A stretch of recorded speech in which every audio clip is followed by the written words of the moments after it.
qui, grazie al Questore che tanto ha fatto per celebrare degnamente queste giornate. Io sono assolutamente ammirato per questi luoghi, per questi colori, per questa passione e questa emozione che si sente in questo momento di celebrazione e di ricordo di un momento importantissimo, di persone importantissime, magistrati, poliziotti, appartenenti alle forze dell'ordine che hanno, a mio avviso, con il loro sacrificio, che poi è stato un sacrificio assolutamente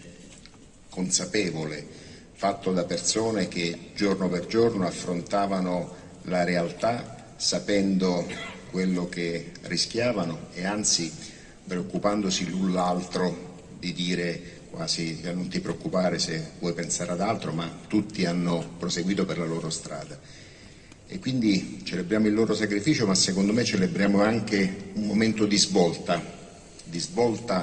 per il nostro Paese, perché a quello che è stato l'impegno sempre quotidiano delle forze dell'ordine, dei magistrati, dei prefetti che anche qui hanno pagato un prezzo altissimo con effetto dalla Chiesa. E è stata tutta la società che da quel momento ha preso consapevolezza di che minaccia terribile c'era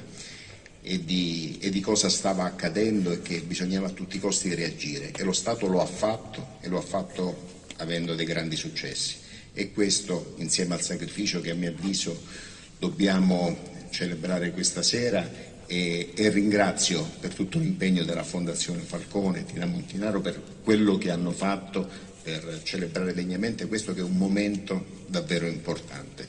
e lo faremo con una grande bellezza che è la musica e che riuscirà ad onorare bene questi nostri eroi. Grazie.